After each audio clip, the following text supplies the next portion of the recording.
ठीक है, तो इतना करने के बाद इसको मैंने अलग अलग करके लिखा, और क्या ऐसे लिख सकता हूँ 6 माइनस 2 की पावर x माइनस, अच्छा 2 की पावर 3 8 होता है ना, और 2 की पावर माइनस x को क्या नीचे ले जाके 2 की पावर x लिख सकते हो वैसे, और शुड बी लाइक दिस। ये स्टेप आ रही है समझ में, है ना। ये भाई नीचे है, एलसीएम ले लेते हैं इसका, है ना। तो दिस इसका एलसीएम क्या आ जाएगा, 2 की पावर x ही आ जाएगा, है ना। और ये 2 की पावर x इस 6 से मल्टीप्लाई होगा, तो क्या दिखेगा, कैसा दिखेगा, 6 इंटू 2 की पावर x माइनस, इधर गया बात, 2 की पावर x जब 2 की पावर x से मल्टीप्लाई होगा तो क्या होगा, 2 की पावर x का स्क्वायर लिख देता हूँ, या फिर 2x भी लिख सकते हैं ऐसे, 2 की पावर x का मैं क्या लिख रहा हूँ, उसको स्क्वायर। कितना आ रहा है समझ में, अरे आ रहा है कि नहीं।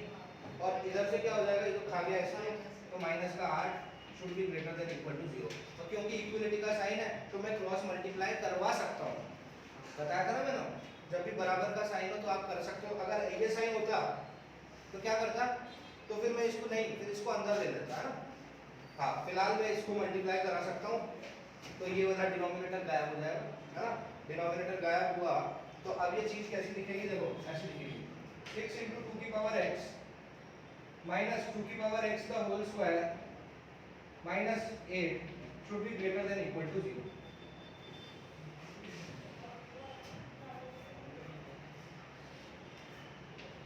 ये देखो, ये आ रहा है समझ में, यहाँ से ये चीज ऐसी हो जाएगी।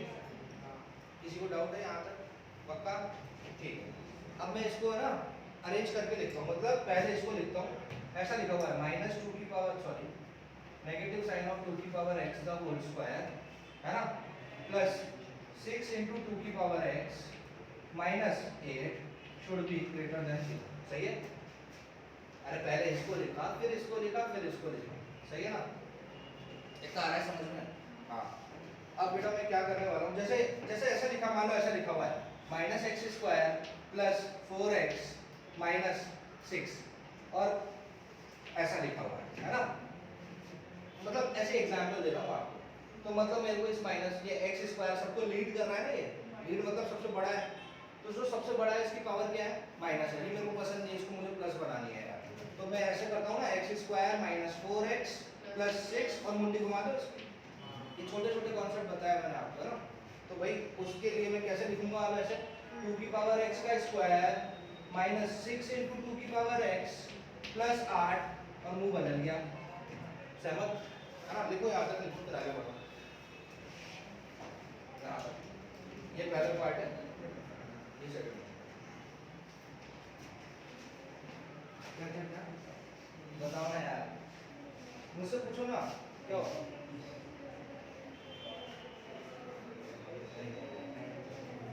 हाँ, इसीलिए तो सॉल्व कर रहे हैं ना इसको, ये इतना आसान नहीं है कि अंडर रूट के अंदर कुछ लिखा हुआ है ना। तो अंडर रूट ऑफ x अगर लिखा हुआ है तो x क्या हो जाएगा, उसका डोमेन 0 से इंफिनिटी, लेकिन हमेशा वो x से थोड़ा ना आएगा। अभी देखो पावर में चढ़ के आया है, ठीक है, तो मेरे को वही तो निकालना है कि मैं x की क्या क्या वैल्यू डाल सकता हूँ, है ना। हमेशा ऐसे नहीं आएगा, ठीक है, इसीलिए उसको सॉल्व कर रहे हैं। वो वैसे नहीं होता है, वो तो कॉन्सेप्ट है कि 0 से इंफिनिटी उसका डोमेन है।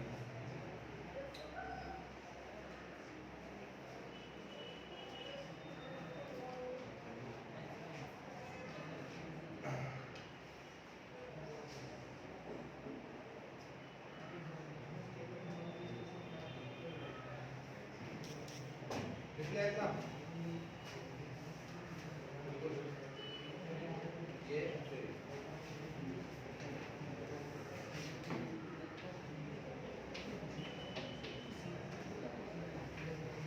आया समझ लो, लिमिट आप बिल्कुल है ना। हाँ, कहाँ तक पहुँचे हम पहुँचे इस नतीजे पर, देखो 2 की पावर x का स्क्वायर माइनस 6 इंटू 2 की power x plus 8 lesser than equal to 0। देखो क्वाड्रेटिक कैसा दिख रहा है, क्वाड्रेटिक की जैसे, है ना, बहुत और अच्छे से दिखे क्वाड्रेटिक के जैसे। तो मैं क्या करता हूँ, 2 की पावर x को थोड़ी देर के लिए कुछ मान लेता हूँ, t मान लेता हूँ, तो ये पूरी शक्ल अब ऐसी दिखेगी, t square minus 6t plus 8 lesser than equal to 0। सही बात है ना। क्वाड्रेटिक दिख रही है, इसको स्प्लिट करता हूँ, स्प्लिट हो जाएगा क्या 4t माइनस 2t से plus 8 lesser than equal to 0। Solve करके क्या आ जाएगा t minus 4 t minus 2, check कर लेना ये है लेसर देन इक्वल टू 0। आ रहा है बात समझ में? तो इससे मेरे को दो चीजें समझ में आई, एक तो t माइनस 4 है ना, t माइनस 4 एक सेकंड रुकिए 2 और है ना t माइनस 4 और t माइनस 2 है ना, और t क्या है हमारा हाँ, तो ऐसा लिखूंगा 2 की पावर x माइनस 4 और 2 की power x minus 1 lesser than equal to minus 2 lesser than equal to 0 है ना। तो ये दोनों चीजें क्या होनी चाहिए हमारी, ये दोनों चीजें क्या होनी चाहिए, मतलब इन दोनों का प्रोडक्ट क्या होना चाहिए, नेगेटिव होना चाहिए है ना। इन दोनों का प्रोडक्ट नेगेटिव कब होगा, एक पॉजिटिव हो एक नेगेटिव हो है ना, या तो ये पॉजिटिव ये नेगेटिव या फिर उल्टा नेगेटिव पॉजिटिव। अगर दोनों नेगेटिव हो जाएंगे तो फेल हो जाएगा है ना। तो इधर से देखिए 2 की पावर x माइनस 4 केसेस बनाने पड़ेंगे मेरे को। केसेस कैसे बनाने पड़ेंगे, पहले मैं इसको नेगेटिव करता हूँ, इसको नेगेटिव करता हूँ तो मतलब ऐसा है ना, तो 2 की पावर x मतलब ऐसा, तो 2 की पावर x मतलब ऐसा है ना, सही बात है ना। तो x की बात क्या आ रही है समझ में, x शुड भी क्या होना चाहिए 2 के बराबर या 2 से, मतलब यहाँ पे केस क्या आया आपका, बेसिकली आप ना देखो यहाँ से जो वैल्यू निकालोगे तो x की वैल्यू क्या आएगी 2 आएगी, और यहाँ से जो वैल्यू निकालोगे तो x की वैल्यू क्या आएगी 1 आएगी है ना। एक और बात बता देता हूँ मैं आपको, या फिर आप यहाँ से t माइनस 4 t माइनस 2 आ रहा है, ये भी हटाओ ये भी हटाओ, t माइनस 4 t माइनस 2 क्या आ रहा है लेसर देन इक्वल टू 0, तो क्रिटिकल पॉइंट क्या होगा ये लो 2 ये लो 4 है ना, ठीक है। 2 के इधर अगर मैं कोई वैल्यू डालूं तो क्या आएगा, 2 के इधर अगर मैं कोई वैल्यू डालूं तो 1 डाल देता हूँ है ना। 1 माइनस 4 क्या हो गया नेगेटिव, 1 माइनस 2 क्या हो गया नेगेटिव, नेगेटिव नेगेटिव पॉजिटिव, काम का है कि नहीं है। 2 और 4 के इधर कुछ नंबर डालूं 3 minus 4 negative, 3 minus 2 positive, negative into positive negative, ये काम का है। 4 के इधर डालूंगा तो क्या आएगा 5 minus 4 positive, 5 minus 2 positive, positive positive नहीं ये नहीं, तो मेरे ये काम का है, दोनों पे डार्क और आएगी ना, ये मेरे काम का है ठीक है ना। तो काम का है तो हाँ, तो अब मेरे को सोचना है ये t है ना, ये t है, t का वैल्यू क्या है यहाँ पर 2 है ना, और मेरा t एक्चुअली क्या है हाँ, तो ये जो 2 है वो क्या है 2 की पावर x ठीक है ना, और यहाँ पर भी इस 4 को क्या लिखूंगा 2 की पावर x ठीक है। तो 2 की पावर x बराबर 2, तो x बराबर कितना 1, x बराबर कितना 1, यहाँ से x बराबर कितना 2, तो डोमेन कहाँ से कहाँ तक, सवाल तो x का है ना, t का सवाल नहीं है, x का सवाल है, डोमेन क्या हो गया डोमेन हो गया 1 से लेकर 2, ये हो गया डोमेन ठीक है ना।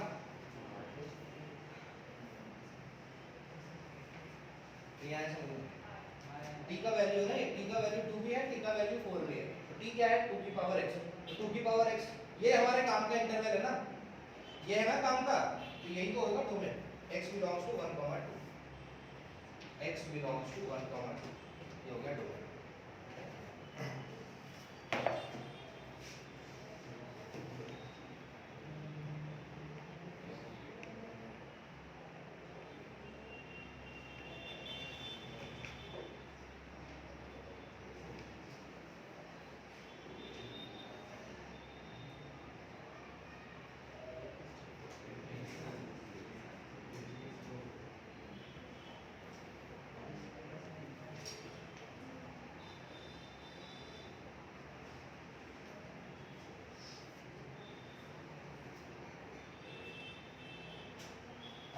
ये चीज आई क्या समझ में, कंफ्यूजन हो रहा है क्या इसमें, ये 2 चाहिए t है t, लेकिन t क्या है एक्चुअली 2 की पावर x, t बराबर 2, t 2 भी है t 4 भी है, तो मतलब 2 की पावर x 2 भी है और 2 की पावर x 4 भी है, तो 2 की पावर x अगर 2 है तो x क्या है 1। 2 की पावर x अगर 4 है तो x क्या है 2।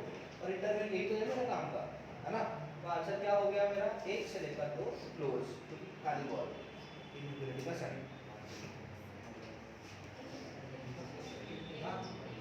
इसकी रेंज अभी मैं बताऊंगा आपको। रेंज निकालने का एक तरीका होता है, वो फॉलो करेंगे अपन, रेंज में देखेंगे।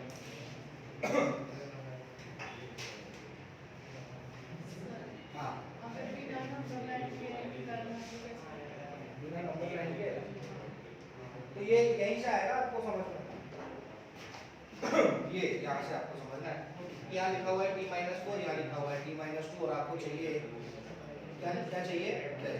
तो नेगेटिव नंबर आपको कैसे मिलेगा? नेगेटिव नंबर आपको कब मिलेगा? जब ये चीज 2 से तो बड़ी हो लेकिन 4 से छोटी हो। अच्छा सोचो ऐसे, 2 से बड़ा मतलब ले लूं 2.5 चलेगा। अरे 2.5 में से 2 को सब्ट्रैक्ट करूंगा तो क्या आएगा? Positive number. और 2.5 में से 4 को सब्ट्रैक्ट करूंगा तो क्या आएगा? Negative number. पॉजिटिव नेगेटिव क्या बनता है? यही बात हुई ना भाई। t-2 को क्या होना पड़ेगा? पॉजिटिव। और t-4 को क्या होना पड़ेगा? नेगेटिव, है ना। नहीं यही समझता है। हाँ तो अगर नंबर लाइन से निकलना है तो भी आपको अपने आप से सवाल करना है। दो चीजों का प्रोडक्ट नेगेटिव है और लिखा हुआ है t-4 t-2, है ना। तो इसको पॉजिटिव होना पड़ेगा, इसको नेगेटिव। अरे कोई नंबर में से 2 घटाऊंगा और उसी नंबर में से 4 घटाऊंगा तो बड़ा तो ये आएगा ना। अगर मैं मान लो 100 में से 2 घटाऊं या 100 में से 4 घटाऊं तो बड़ा कौन मिलेगा मुझे? 100 में से 2 देगा ना। तो इसको पॉजिटिव होना पड़ेगा, इसको नेगेटिव होना पड़ेगा, तभी तो मेरे को आउटपुट क्या मिलेगा। ऐसा तो हो नहीं सकता कि ये पॉजिटिव आ रहा है तो ये भी मतलब अगर 100 में से 4 घटाऊं तो 100 में से 2 भी घटाऊं तो ऐसा यहाँ पर आपको सोचना पड़ेगा कि ये पॉजिटिव तो ये नेगेटिव। तो t-2 क्या होना चाहिए? Positive greater than 0। तो t शुड भी क्या हो जाएगा? है ना ऐसा। और t-4 क्या होगा? है ना तो ऐसा। t क्या होना चाहिए? 2 या 2 से बड़ा लेकिन 4 या 4 से छोटा, है ना। तो यानी 2 की पावर x क्या होना चाहिए? 2 या 2 से बड़ा। और 2 की पावर x क्या होना चाहिए? 4 या 4 से छोटा, है ना। यानी x क्या हो गया, है ना। और यहाँ पर x क्या हो गया? x यहाँ से क्या आया? x 1 के बराबर या उससे बड़ा। यहाँ पर x क्या आया? 2 के बराबर या उससे छोटा। तो ओवरऑल आंसर क्या हो गया? 1 से आया समझ में? ये दूसरा तरीका है, ठीक है। ऐसे कर, है ना। आपको सोचना पड़ेगा कि यहाँ t-4 लिखा है या t-2 लिखा है। तो t की मैं ऐसी क्या वैल्यू लूँ कि मेरे को ओवरऑल आंसर क्या मिले? नेगेटिव, है ना। ऐसे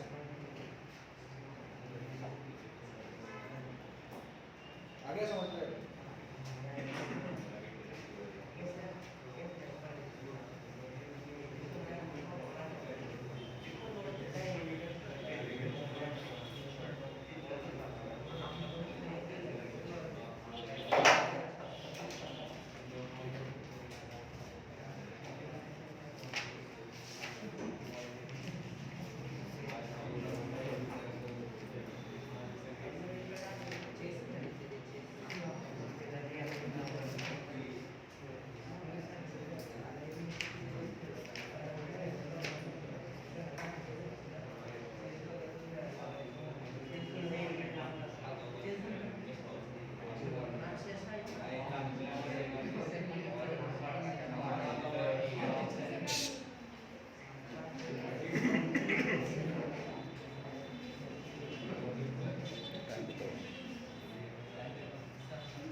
चलिए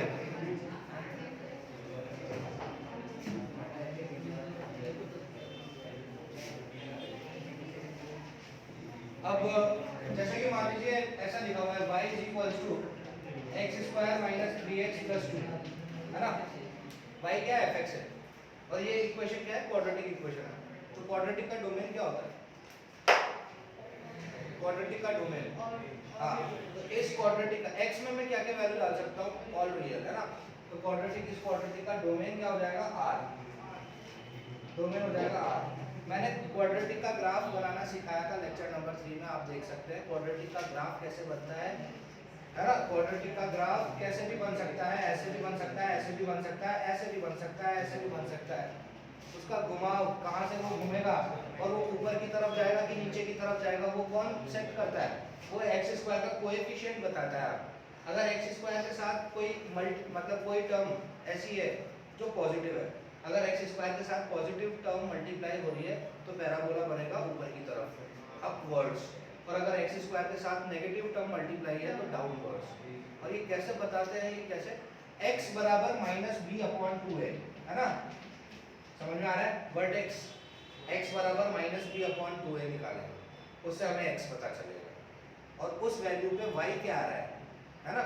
जैसे ये बताओ मेरे को, ये जो क्वाड्रेटिक है इस वैल्यू का वर्टेक्स x बराबर -b/2 है, मुझे निकालना है, तो कैसे क्या आएगा, माइनस का, और b क्या है, -3 है, क्योंकि ax² + bx + c से कंपेयर करता है, अपॉन 2 है यानी 2 × 1, तो क्या हो जाएगा 3/2, ठीक है ना।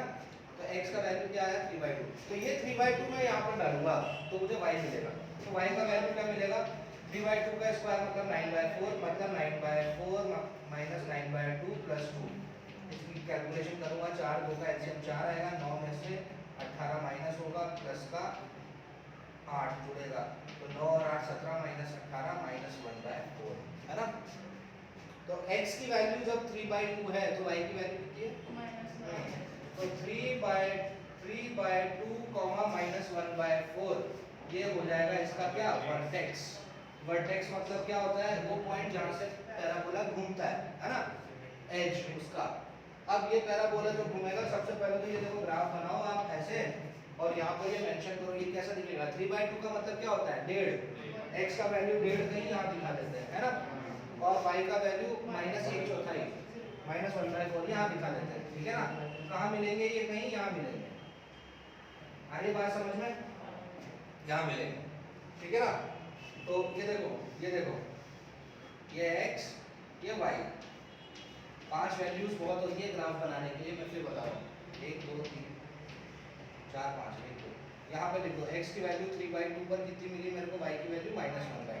अब 3/2 के कुछ इधर की वैल्यू ले लो और थोड़ी उधर की ले लो, 3/2 मतलब 1.5 के इधर मैं लेता हूँ 1 है ना, 1 डालने पर मुझे क्या मिलेगा, 1 का स्क्वायर 1, 1 + 2 3, 3 - 3 0 है ना, 1 डालने पर 0 मिल रहा है, और अब 0 डाल देता हूँ ना, 0 डालने पे क्या मिल रहा है, 2 मिल जाएगा, मिलेगा, अरे मिलेगा कि नहीं। अब 3/2 के इधर जाता हूँ, 1.5 के इधर क्या आता है, 2 आता है, 2 डालेंगे तो कितना मिलेगा, 2 का स्क्वायर 4 + 2 6, 6 - 6 0 है ना, और 3 डालूंगा तो क्या मिलेगा, 3 का स्क्वायर 9, 9 + 2 11, 11 - 9 2 ना, ऐसा प्लॉट कर दो, ग्राफ आ जाएगा। वो आपको घुमाव पता ही है कि वो कहाँ से घूमेगा है ना। बाकी आ जाओ, x का वैल्यू 1 पे 0, 1 कहीं यहाँ होता है, 1 पे 0 मतलब ये पॉइंट ऐसा हो जाएगा, ये हो गया 1,0 राइट, ठीक है। और 0 पे x की वैल्यू 0 पर, x की वैल्यू 0 पर y कितना है, तो यहाँ पर होगा 0,2 राइट है ना, हो गया। तो इतना आइडिया हो ही गया होगा कि आपको ये ऐसे जाएगा है ना, और इधर से ऐसे बन जाएगा हाथ। x की वैल्यू कहाँ से लिया हमने, 1 ले ली, 0 ले ली। अब x की वैल्यू 2 पर y बराबर कितना है, 0 है, तो यहाँ होगा ना 2, 1.5 के इधर, तो ये हो गया हमारा 2,0, ठीक है। और x की वैल्यू 3 पर, ये 3 है, fx कितना है, 2 है, ठीक है ना, सही है ना, ग्राफ ऐसे हो जाएगा, ठीक है ना। एक्सिस ऑफ सिमेट्री क्या होगा, ये वर्टेक्स, ये देखो axis of symmetry, axis of symmetry समझते हो ना, बीच से जब किसी चीज को काटे तो जो ऐसी इधर से दिख रही है वैसे इधर, तो ये देखो जैसा ये यहाँ दिख रहा है वैसे ये यहाँ, ठीक है ना। तो ये एक्सिस ऑफ सिमेट्री होगी, ऐसे बनता है ग्राफ। फिलहाल मेरा सवाल ग्राफ का नहीं था, मेरा सवाल था इसका डोमेन और रेंज क्या होगा। ग्राफ बनाना तो आ गया ना अभी, क्वाड्रेटिक का ग्राफ। हाँ तो भाई डोमेन तो क्वाड्रेटिक देखते ही डोमेन क्या हो जाएगा, आर है ना, क्वाड्रेटिक देखते ही डोमेन हो जाएगा आर। अच्छा लेकिन अगर ये सवाल ऐसा होता है तो आर नहीं बोलता फिर मैं, मेरे को x की वैल्यूज निकालनी पड़ती कि मैं x की क्या क्या वैल्यू, पहले तो मैं लिखता कि इसके अंदर अंडर रूट के अंदर ये चीज है तो ये क्या होनी चाहिए, पॉजिटिव होनी चाहिए, x square minus 3x plus 2 should be greater than equal to 0। फिर मैं x की वो वैल्यू निकालता जिस पे ये ग्रेटर देन इक्वल टू 0 बनेगा और वही उसके डोमेन में शामिल होगा, है ना। तो ये बात है। फिलहाल मेरा सवाल सिर्फ ये है कि क्वाड्रेटिक लिखी हुई है, इसका डोमेन आपने लिखा r और इसका रेंज क्या हो जाएगा, है ना। इसका रेंज क्या होगा, अभी ग्राफ वैसे हमने बनाया था, ग्राफ कैसा बना था, इसका ऐसा बना था ना, और यहाँ पे जो पॉइंट था वो क्या था, x की वैल्यू 1.5 पर -1/4 है ना, ये आया था, ठीक है। तो रेंज मतलब क्या होता है, y वाली चीज। तो y का जो सबसे छोटा आंसर है वो क्या है, यहाँ पे भी देख लो आप, -1/4 से छोटा आंसर मिल रहा है क्या आपको, मतलब क्या ये ग्राफ नीचे जा रहा है कैसे, ये ग्राफ कैसे जा रहा है, -1/4 से ऊपर की तरफ बढ़ रहा है, तो इसका रेंज क्या होगा, ग्राफ देख के समझ में आ रहा है रेंज, इसीलिए मैं ग्राफ बता रहा हूँ आपको। ग्राफ क्या होगा इसका, यहाँ से लेकर ये वाली चीज कि ये वाली चीज ऊपर वाली, तो मैं रेंज में क्या लिखूंगा, क्लोज इंटरवल -1/4 से लेकर इंफिनिटी होगी इसकी रेंज, आया समझ में। तो ये तो निकाली मैंने रेंज कैसे, ग्राफ देखकर, ग्राफ का अंदाजा लगाकर। अब मैं मैथमेटिकली बताता हूँ आपको कैसे निकालते हैं। तो मैथमेटिकली कैसे निकालते हैं, तो बचपन में हमने क्लास 10th में, बचपन में नहीं, 1 साल पहले, 1.5 साल पहले एक चीज पढ़ी थी, कंप्लीट द स्क्वायर मेथड, है ना। तो उससे अगर मैं इसको कंप्लीट करूँ तो x स्क्वायर माइनस 2 × 3/2 आ जाएगा, अरे 2ab आता है ना, 2ab a प्लस b का होल स्क्वायर के फॉर्मूले में 2ab आता है, या तो -2ab आता है या +2ab आता है।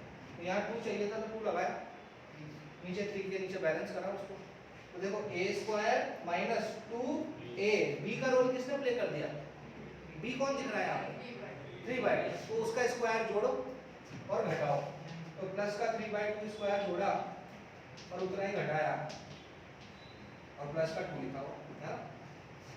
हाँ, तो ये जो चीज है, ये वाली चीज क्या बन गई है,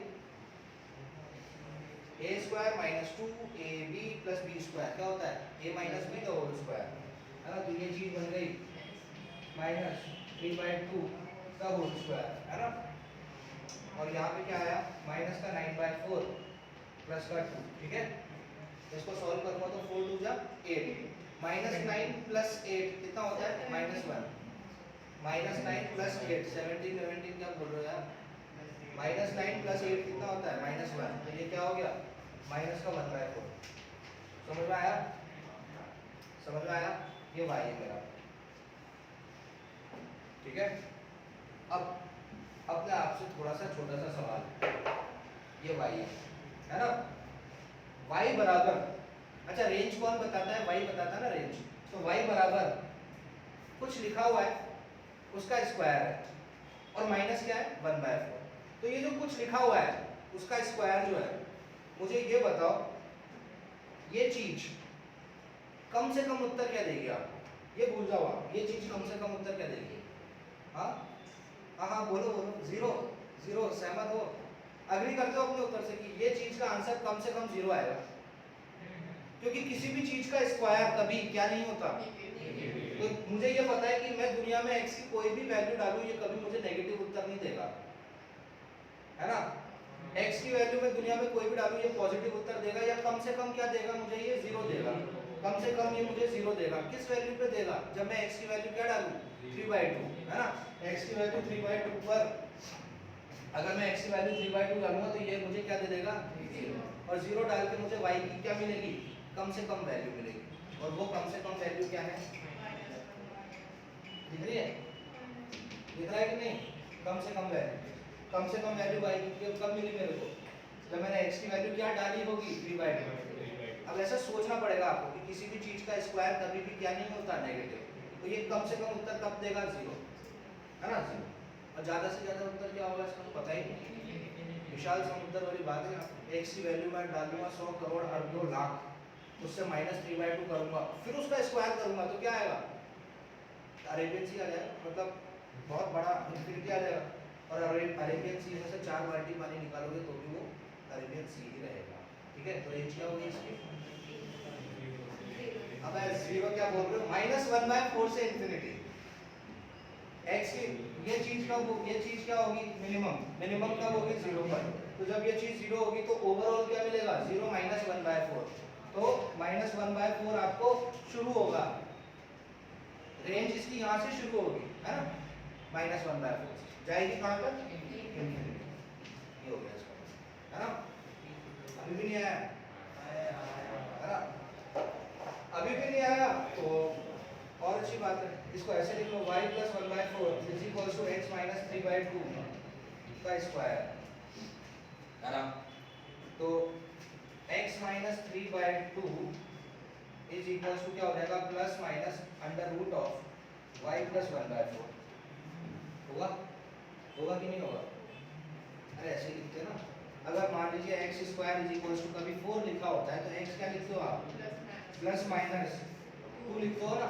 और 2 कहाँ से आता है, स्क्वायर रूट ऑफ 4 से आता है कि नहीं आता है ना। तो यही है, तो x माइनस 3/2 क्या हो जाएगा, हाँ, तो x इज इक्वल टू क्या हो जाएगा, plus minus under root of y plus 1/4 plus 3/2। ठीक है, आपको डोमेन तो पता है, मतलब x की चीजें तो आपको पता है, मतलब किससे है आपको, अब y से मतलब है। तो y वाली चीज यहाँ लिखी हुई है ना। हाँ, तो अंडर रूट के अंदर क्या लिखा हुआ है, अंडर रूट के अंदर क्या लिखा हुआ है, हाँ, तो अंडर रूट के अंदर लिखा हुआ है y प्लस 1/4। ठीक है ना, लिखा है ना।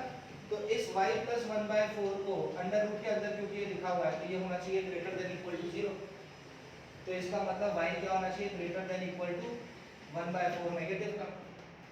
तो माइनस 1/4 से बड़ा कौन है या उसके बराबर कौन है, माइनस 1/4 से लेकर आया।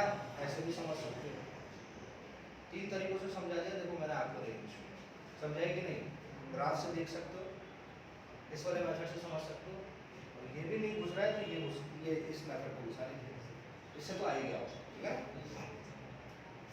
अगर ऐसी चीज लिखी हुई है तो इसका मतलब क्या है कि मैं माइनस 1/4 से बड़ा हूँ या उसके बराबर हूँ, तो मेरा उत्तर क्या हो गया, माइनस 1/4 से इन्फिनिटी, है ना। तीनों तरीके से समझ में आना चाहिए। ठीक है, चलिए आगे कल के लेक्चर में हम एक्सपोनेंशियल फंक्शन खत्म कर चुके हैं, नेक्स्ट हम करेंगे लॉगरिथमिक फंक्शन। ठीक है, नेक्स्ट अपना हेडिंग आप लिख सकते हैं, लॉगरिथमिक फंक्शन कल के लेक्चर में स्टार्ट करेंगे।